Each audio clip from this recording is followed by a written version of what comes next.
This deal with involvement in irregularities of 4 senators, Senator Chis Escudero, Senator Bong Revilla, Senator Sani Angara,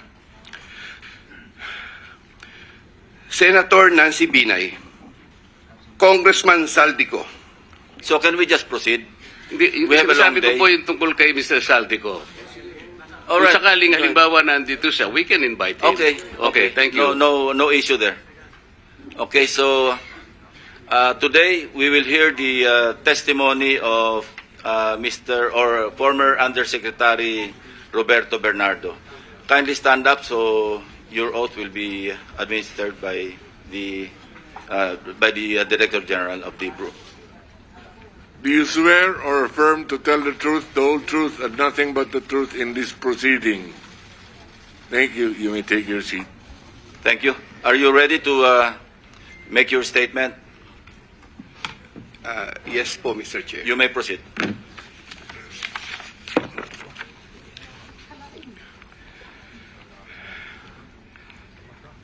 Dear Senator Lacson and honorable members of the Blue Ribbon Committee, I am Roberto Bernardo, formerly an Undersecretary for Operations of the Department of Public Works and Highways, DPWH. I was summoned to appear today before the Honorable Blue Ribbon Committee and required to testify in connection with its ongoing inquiry in aid of legislation into the reported anomalies in certain DPWH projects, flood control projects. Bago ko po ilahad ang aking nalalaman sa mga bagay na nais tumbukin ng kagalang-galang na Blue Ribbon Committee, ako po ay umaamin sa aking maling nagawa. Ako po ay hindi naging matatag at tapat sa pagpapatupad ng tungkulin na ipinagkatiwala sa akin ng ating pamahalaan at sambayanan. Taus-puso at puno ng pagsisisi na ako po ay humihingi ng kapatawaran sa Diyos, sa ating bansa at mga kababayan, gayon din sa aking pamilya, mga kaibigan at sa lahat ng aking binigo. Nakagawa po ako ng pagkakamali at pinahintulutan ko po ang aking sarili na maging kasangkapan sa pagpapatupad ng isang masamang gawain. Handa po akong gawin ang lahat ng nararapat upang maiwasto ang aking kamalian at maiwasan na ito'y mangyaring muli. I wish to assure the Honorable Blue Ribbon Committee of my full cooperation with the investigation. I am submitting an affidavit outlining my knowledge and of and involvement in certain events material to the subject of investigation. Moreover, I will disclose and expound on related incidents within my personal knowledge, mindful not only of the materiality of my testimony, but also of my rights, as well as fearful of what effects my disclosures will have on my family's safety and well-being. I have applied before the Department of Justice for coverage as a state witness under Republic Act No. 6981, otherwise known as Witness Protection, Security and Benefit Act. I hope the Honorable Blue Ribbon Committee will find merit in my application and favorably endorse the same to the DOJ. With the assurance of the Honorable Blue Ribbon Committee that my rights and benefits under RA 6981 shall be respected, I am prepared to submit the aforesaid affidavit to Honorable Blue Ribbon Committee and swear to and testify on the same, with the approval of the Honorable DOJ Secretary on the disclosure thereof for such purposes. The highly sensitive nature of the disclosures made in my affidavit cannot be stressed enough. This deal with involvement in irregularities of 4 senators and 1 congressman, 1 member of a constitutional commission, and 1 undersecretary, seriously undermining public trust in 2 out of 3 branches of our government and a constitutional body, thereby posing a significant threat to our national security as it may lead to political instability, which may weaken the ability of the government to function effectively. 25 of September 2025, Makati City, Metro Manila. And this, Mr. Chair, signed na po ito. Okay. May we hear from Secretary Remulla since he mentioned about his application for admission into the program? Your Honor, we will have to evaluate his statements in relation to all the other testimonies that we have gathered in the DOJ and in the Blue Ribbon Committee. The Senate President. Mr. Chairman, we would like to listen to your sworn affidavit, if you have one, or an affidavit that you will swear to complete the disclosure that you're talking about. Otherwise, those are mere general statements. Please, thank you. Yes, Mr. President, Mr. Chair, may I be allowed to read the Yes, you may proceed, Yusek Bernardo. affidavit? I, Roberto R. Bernardo, Filipino, of legal age, a resident of Malolos City, Bulacan, under oath, deposed and state. In connection with the ongoing Senate Blue Ribbon Committee investigations, I intend to submit this affidavit which provides details of my knowledge about matters within my jurisdiction relating to flood control projects when I was still serving as Undersecretary for Operations of the Department of Public Works and Highways. This affidavit lays out details. Sorry, excuse me. You have your counsel now with you? Yes, sir. Yes, po, Okay, Mr. on Chair. record. Okay. This affidavit lays out details of the involvement of legislators as well as other government officials with a commitment on my part to expand these disclosures as my best recollection of facts and records may serve. Since number 3, since the received an invitation to appear in these proceedings, I began collating, vetting, and consolidating all written communications, documents, tables, and matrices and lists in my possession, the retrieval of which has been difficult since I retired from public service last August 2025.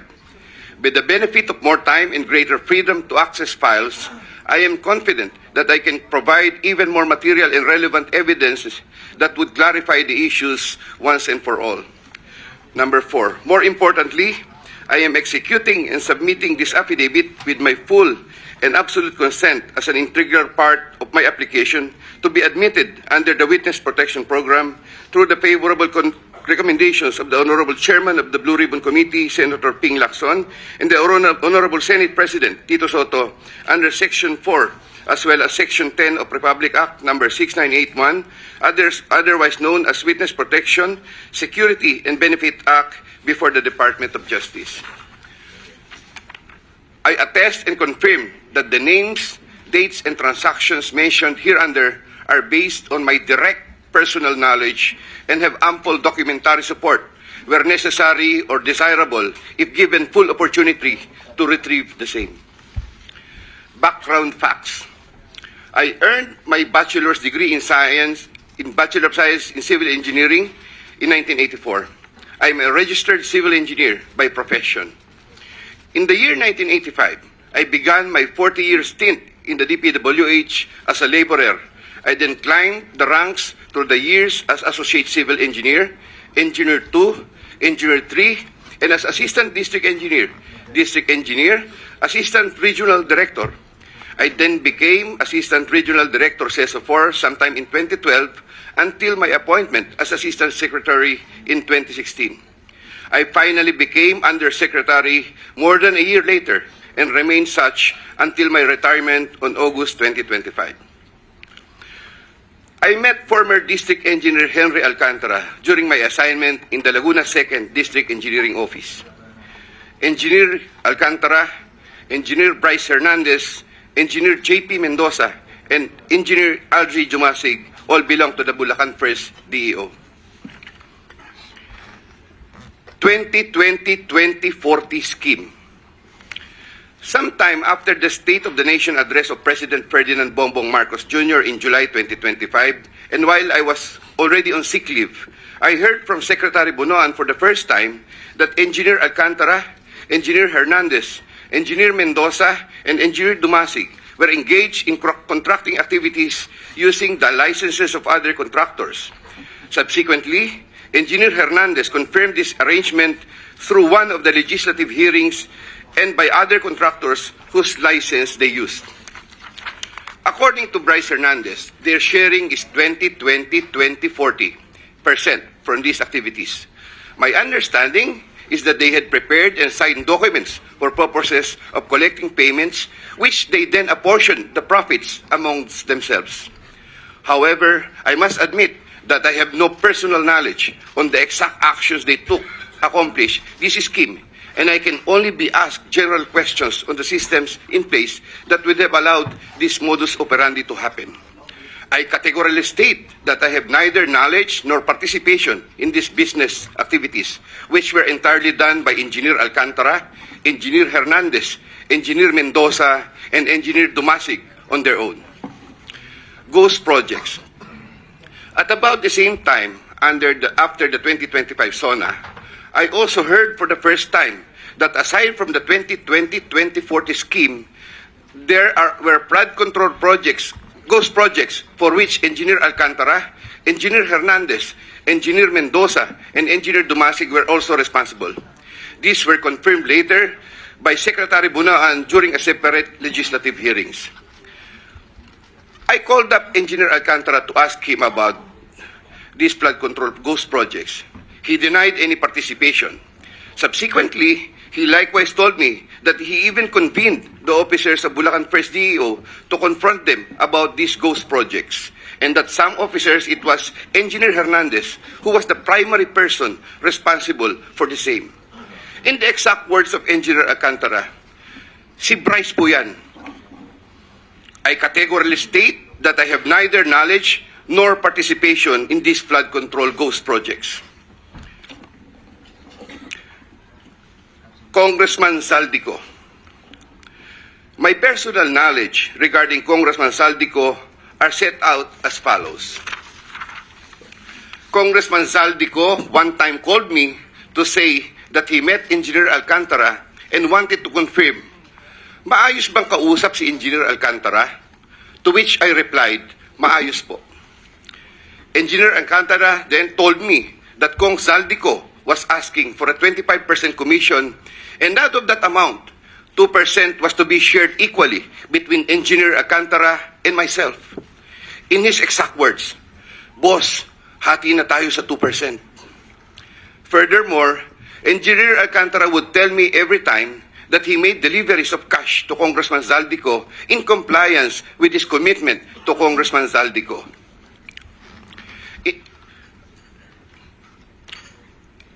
In this affidavit, I shall mention my personal knowledge regarding Senator Chis Escudero as follows. Maynard Ngu and I are close friends, and we go years back. He is also a close friend and campaign contributor of Senator Chis Escudero. Maynard Ngu asked me to submit a list of projects. I personally submitted a list of projects to Maynard Ngu, and some of the items therein pertaining to Valenzuela and Marinduque projects were subsequently included in the General Appropriations Act. A copy of the list of Valenzuela and Marinduque projects is here to attach to this affidavit as Annex A.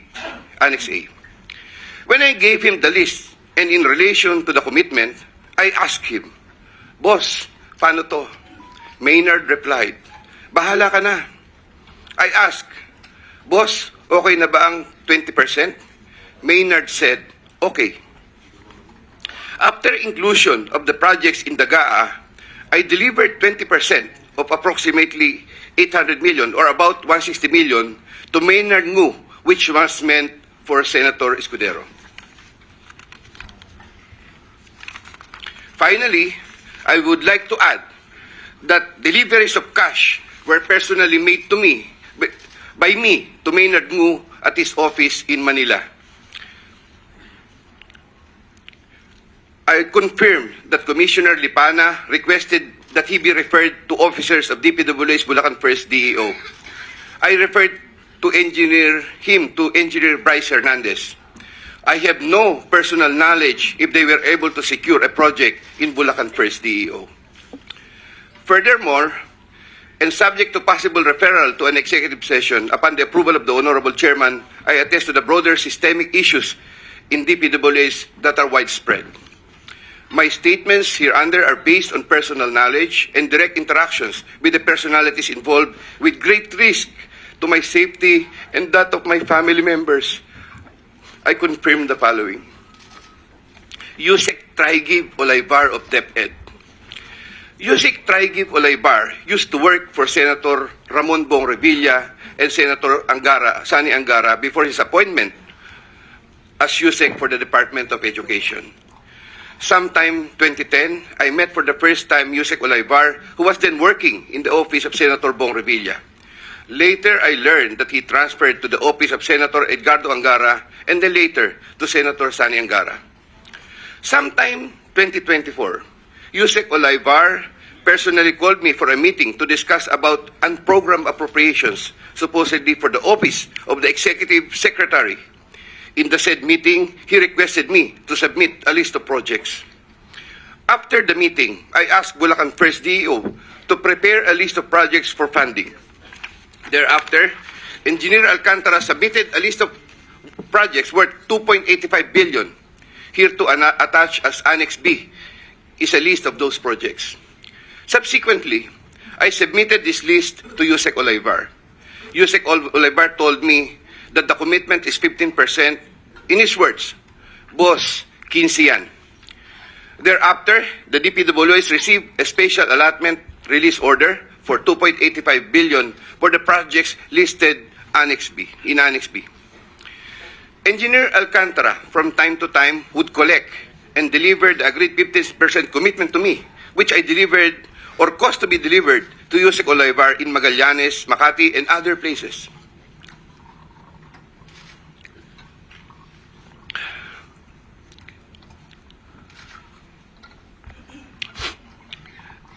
Senator Ramon Bong Revilla. Sometime in the year 2024, Senator Revilla and I met where I gave him a list of projects given to me by Engineer Alcantara. Senator Revilla asked for a commitment, which I suggested, then he approved at 25% of the total amount of the projects indicated in the list here to attach as Annex C. I relayed the 25% commitment to Engineer Alcantara and told him that Senator Revilla will appreciate additional contributions for his senatorial re-election bid. Engineer Alcantara collected the 25% commitment, or about 125 million, which was turned over to me and then delivered to Senator Revilla in his house in Cavite.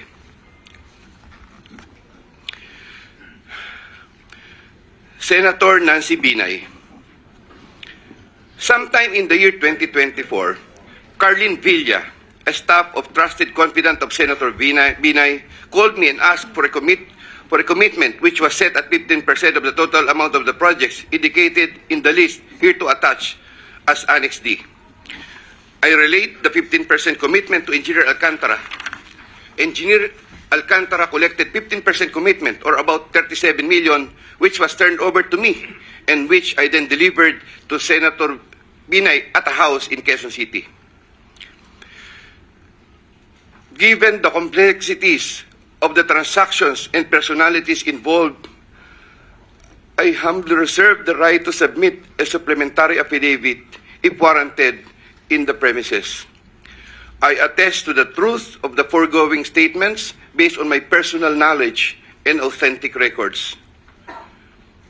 In witness or hope, I will be affixing my signature this day of September 2025 here.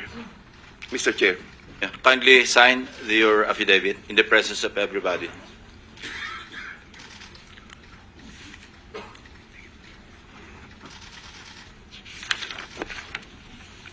Here, Mr. Chair, I have already signed it. For the record, you signed the same affidavit that you read, no? Yes po, Thank Mr. you. Chair. Maraming salamat, Yusek. Secretary Remulla is recognized. Your Honor, after hearing his affidavit and his willingness to disclose all other details about the transactions that happened under his watch, may I respectfully ask the committee to allow the DOJ to have an evaluation of Mr. Bernardo immediately. This matter has to be done because of the gravity of the situation and the fact that we may have to really work overtime on legal matters that are needed, or on necessary legal matters, so that we can preserve the monies and other things that are involved in this discussion. Thank you, Secretary Remulla. Will you be open to answer some questions addressed to the Secretary of Justice before you leave?